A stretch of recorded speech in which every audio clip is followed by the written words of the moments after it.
말씀의 제목은 하나님께서 에, 베푸신 은혜와 이스라엘 백성들의 범죄입니다. 우리는 광야와 같은 애굽과 같은 이 세상에서 부르심을 입어서 예수 그리스도의 구속의 은혜를 받아서 하나님의 백성이 됐습니다. 우리는 이 세상의 많은 사람들 가운데 하나님께서 특별히 선택하시고 빼내서 하나님의 자녀로 삼아주시고 이 세상을 나그네 인생으로 이 세상 살아가게 하시고 영원한 하나님의 나라, 하나님의 젖과 꿀이 흐르는 신령한 가나안 세계를 우리에게 기업으로 주셨습니다. 그래서 2024년도도 우리가 한 해를 살아왔습니다마는 하나님의 은혜로 여기까지 살았습니다. 우리가 하나님의 은혜를 기억해야 되겠고, 이스라엘 백성들처럼 하나님이 베푸신 은혜를 잊어버리고 하나님을 거역하고 하나님을 시험하고 하나님 앞에 교만하게 하나님을 거역했던 모든 죄들을 우리가 찾아서 회개해야 되겠습니다. 여기 12절부터 보면 이스라엘 백성들이 잊어버린 것에 대해서 말씀하고 있습니다. 우리가 이 세상을 살아가는 동안에 늘 잊지 말아야 될 것이 있습니다. 그것은 하나님이 베풀어 주신 은혜입니다. 특별히 우리를 구원해 주신 은혜. 이스라엘 백성들은 애굽에 그냥 두었다면 그들은 당할 수밖에 없습니다. 그런데 그 압제 가운데서 하나님께서 그들을 10가지 재앙을 애굽에 쏟아 부어 주시고 그들을 건져 주셨습니다. 마지막에는 장자 재앙을 베풀었죠. 하나님께서는 우리를 이 죄악된 세상에서 구원해 주셨습니다. 장자 예수 그리스도를 이 땅에 보내셔서 우리 대신 십자가에 피 흘려 죽게 하심으로 우리의 모든 죄를 다 대속해 주시고 우리의 모든 죄를 다 용서해 주시고 우리를 죄와 사망에서 구원해 주셨습니다. 그래서 우리는 이 세상에 속한 사람들이 아니에요. 이 세상 사람들은 그저 죄악 가운데 살다가 그들의 인생의 목적이 무엇인지도 모르고 어디서 왔는지 어디로 가야 되는지도 모르고 살다가 그래서 영원히 멸망받을 사람들입니다. 그러나 우리에게는 특별히 하나님께서 이렇게 예수 그리스도를 통해서 구원해 주시고 우리에게 영원한 생명을 주시고 하나님의 영원한 나라를 기업으로 허락해 주셨습니다. 우리를 구원해 주신 은혜를 한시도 잊어서는 안 되겠습니다. 그리고 이스라엘 백성들을 애굽에서 나와서 홍해를 갈라서 건너게 해주신 일, 우리도 죽을 수밖에 없는 그런 가운데 있을 때 하나님께서 이적과 기사를 베풀어서 우리를 구원해 주신 일을 우리가 기억해야 됩니다. 여러분 그런 적 없습니까? 저는 몇 번 있었습니다. 몇 번 다 죽었었는데 하나님께서 기적적인 역사로 건져주신 일이 몇 번 있습니다. 나 같은 것이 무엇이라고 이렇게 살려주신 거. 근데 항상 그걸 기억해야 되는데 잊어버리고 살아요. 자기가 잘난 맛에 살고 있습니다. 또 하나님은 이스라엘 백성들을 광야를 통과하는 동안에 낮에는 구름 기둥으로 그들을 인도하시고 보호해 주었습니다. 그 이 광야 사막 지역은 낮에는 뭐 40도, 50도까지 나간다고 그러잖아요. 그러니까 하나님께서 그 뜨거운 햇빛이 상하지 못하도록 구름으로 그들을 덮어서 보호해 주시고 구름으로 그들을 인도해 주셨습니다. 밤에는 또 0도까지 떨어지니까 추워서 견딜 수 없으니까 불기둥으로 그들을 따뜻하게 하고 그들을 보호해 주고 그들을 인도해 주었습니다. 그 어두운 광야에, 길도 없는 광야에서 이렇게 불기둥과 구름기둥으로 인도해 주신 하나님, 오늘날 우리가 이 광야와 같은 세상을 살아가는 동안에 우리를 인도해 주셨습니다. 하나님께서 우리의 임재하셔서 우리와 함께 하시고 불기둥 하나님의 말씀으로 성령의 감동과 인도를 통해서 우리를 이곳까지 이르게 해 주셨습니다. 우리가 잘나서 여기까지 온 줄 압니까? 하나님께서 우리를 인도해 주셨기 때문입니다. 여러분은 보지 못하지만 하나님께서 늘 우리와 함께 해주시고 우리를 보호해 주시고 지켜주시고 인도해 주셨습니다. 이스라엘 백성들에게 목말라 할 때 반석을 깨뜨려서 그들이 강 같은 물이 그 반석에서 솟아나오게 해가지고 그 많은 백성과 그 짐승이 다 목을 축일 수 있도록 이렇게 해주셨습니다. 우리에게도 이 반석은 예수 그리스도를 가리키고 예수 그리스도께서 우리에게 생수를 주셨습니다. 우리에게 생수를 주셨어요. 주님, 우리 예수 구원받은 우리 성도들은 주님이 주신 생수를 마셔야 돼요. 이 세상이 주는 물은 다시 목마르지거니와 주님이 주신 물을 마시는 자는 영원히 목마르지 않는다 그랬습니다. 속에서 영원토록 솟아나는 샘물과 같이 우리에게 솟아난다고 그랬습니다.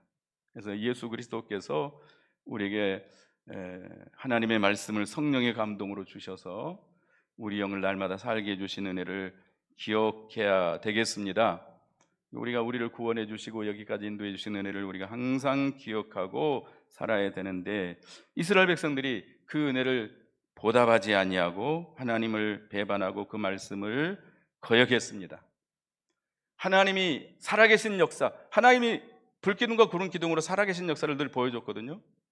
홍해를 갈라서 건져주시고 그런 큰 놀라운 역사를 보여줬음에도 불구하고 이스라엘 백성들이 원망합니다. 우리를 그 애굽에서 실컷 고기를 먹고 빵을 먹고 배부르게 먹던 때가 그립다. 우리가 왜 우리를 거기서 건져내서 이 광야에서 썰어 죽게 하는가? 원망을 했습니다. 그들은 하나님을 시험했습니다. 내가 너희들에게 매일 일용한 양식을 너에게 배부르게 베풀어 줄 것이다. 어떻게? 하나님이 어떻게 상을 베풀어서 먹여주실 수 있겠는가? 하나님을 믿지 못했습니다. 하나님이 그들에게 살아계신 역사를 보여줬음에도 불구하고 그 하나님의 능력을 믿지 못하고 또 의심했어요. 그래서 하나님은 매일 아침마다 뭘 내려주셨어요? 만나를 내려주셨습니다. 하늘의 양식 만나를 내려서 그들을 먹여주셨습니다. 그들은 하나님을 믿지 못하고 하나님을 의심하고 하나님을 시험했지만 그래도 하나님은 그들을 불쌍히 여기셔서 만나를 먹여주셨어요. 근데 만나를 먹여줬음에도 불구하고 아이고 이제는 이 박한 음식밖에는 우리가 먹을 것이 없다. 우리가 애굽에 있을 때는 고기도 먹고 채소도 먹고 과일도 풍성하게 먹었는데 우리는 여기서 굶어 죽는구나 하면서 또 원망을 합니다. 뭘 달라는 거예요? 고기를 달라는 거예요. 그러니까 하나님께서 너에게 고기를 줄 건데 3일, 5일, 일주일뿐만 아니라 한 달 내주겠다. 너의 코에서 고기 냄새가 나서 실증이 나도록 내가 주겠다. 어떻게? 하나님이 소떼를 양떼를 잡아다가 먹일 건가? 바다의 물고기를 다 모아다가 우리를 먹여주실 것인가? 하나님을 의심했습니다. 하나님을 믿지 못했어요. 그렇게 하나님을 믿지 못하고 탐욕을 부리고 욕심을 부리는 하나님을 시험하는 그들에게 하나님께서는 바람을 불어가지고 광야에서 메추라기를 몰아다 주었습니다. 메추라기를 그득하게, 예? 그래서 실컷 몇 달 동안 먹도록, 얼마만큼 먹도록요? 한 달 도록 코에서 냄새가 나도록 질리도록 고기를 몰아다 줬습니다. 그럼에도 불구하고 그들이 탐욕을 부렸기 때문에 하나님의 은혜를 믿지 못하고 하나님을 원망하고 완악하게 나갔기 때문에 하나님께서 그들을 치셨습니다. 기본 핫다라는 곳에서 치셨죠. 그래서 이스라엘 백성들을 40년 동안 광야에서 유리하도록 하셨습니다. 근데 이스라엘 백성들은 하나님이 징계하실 때는 아이고 하나님 찾아요.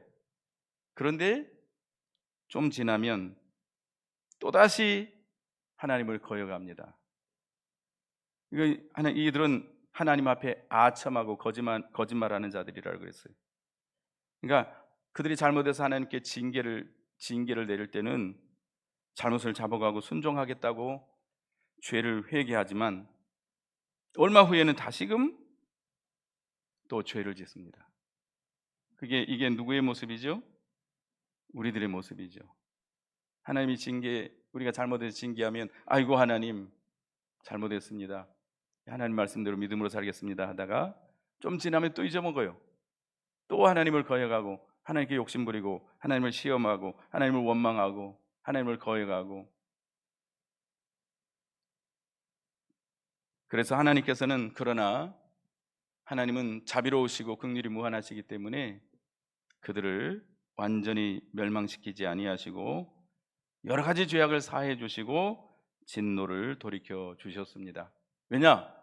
그들은 육체뿐이고 바람과 같기 때문이다. 그래서 영으로 살지 못하고 육신 중심으로, 세상 중심으로 사는 자들은 바람과 같습니다. 그것은 다 지나가고 맙니다. 이 세상의 것, 육신적인 것 다 지나가요. 아무리 우리가 명예 영광을 얻고 강건하고 그렇지만 잠시 지나가면 다 늙어지고 쇠해지고 약해지고 없어지고 망할 세상이잖아요. 육신도 마찬가지잖아요. 그러나 우리에게는 뭐가 있어요? 중생한 영이 있습니다. 우리가 육으로 살지 말고 우리는 중생한 영으로 살아야 됩니다. 중생한 영으로 성령의 감동과 인도를 따라서 말씀대로 산 것은 영원히 남습니다. 그러나 성령의 인도를 따라서 영으로 살지 못하고 육신 중심으로, 세상 중심으로 살아간 사람들은 바람과 같이 다 없어질 것이라는 겁니다. 그래서 이스라엘 백성들을 40년 동안 광야에서 그들이 여러 번 하나님을 반항하고 하나님의 마음을 아프게 했습니다. 그들을 하나님의 베풀으신 은혜를 기억하지 못하고 감사할 줄 모르고 반항하고 시험하고 격동케 했습니다. 그래서 이제 43절에서 53절까지는 하나님께서 그들에게 베풀으신 은혜를 다시 한번 기억게 하는 거예요. 애굽에 내린 10가지 재앙 중에서 7가지 재앙을 말씀하시면서 하나님께서 이스라엘 백성을 사랑해서 구원해 주신 것을 다시 기억해 하시는 거예요. 2024년도 이렇게 저물어 가면서 우리도 하나님이 우리에게 베풀어 주신 예수 그리스도를 통해서 예수님의 십자가와 부활로 말미암아 우리를 구원해 주신 은혜를 다시 한번 기억하시기 바라겠습니다. 나 같은 죄인을 구원해 주신 하나님의 은혜를 기억하고, 하나님께서 애굽에서는 애굽 사람들에게 10가지 재앙을 내서 그들을 멸망시켰지만 이스라엘 백성들에게는 구원해 주시고 목자가 양을 인도하듯이 우리를 인도해 주시고 불기둥과 구름기둥으로 인도해 주신 하나님의 은혜를 기억하고 감사하며 이 시간 하나님 앞에 회개하는 이 시간 돼야 되겠습니다. 기도하겠습니다. 하나님, 은혜를 감사합니다. 우리를 이 죄악된 세상에서 예수 그리스도의 십자가의 그 공로로 구원해 주시고 영원한 생명을 주시고 영원한 하나님의 나라를 기업으로 허락해 주신 은혜를 감사합니다. 우리를 홍해와 같이 죽을 수밖에 없는 가운데서 이적과 기사를 통해서 우리를 건져주신 하나님 감사합니다. 우리를 불기둥과 구름기둥으로 인도하듯이 우리와 늘 함께 하시며 진리와 영감으로 인도해 주신 은혜를 감사합니다. 예수 그리스도로 말미암아 우리에게 생수를 주시고 그 생수를 마심으로 우리를 흡족하게 하신 은혜를 감사합니다. 그렇지만 우리가 세상에 빠져서 살면서 그 하나님의 은혜를 잊어버리고 하나님을 거역하고 하나님을 시험하고 하나님께 교만하고 강팍하게 하나님 앞에 대항했기 때문에 하나님의 마음을 아프게 했습니다. 저희들의 믿음 없는 것을 용서해 주시고 이 시간 우리가 하늘을 돌아다보면서 하나님 앞에 감사하며 회개하는 기도를 들어주시고 하나님, 저희들에게 큰 구속의 은혜를 베풀어 주시옵소서. 합심해서 기도할 때 하나님 들어주시고 응답해 주시고 한없는 은혜를 저희 가운데 베풀어 주시옵소서. 예수님의 이름으로 기도드리옵나이다. 아멘.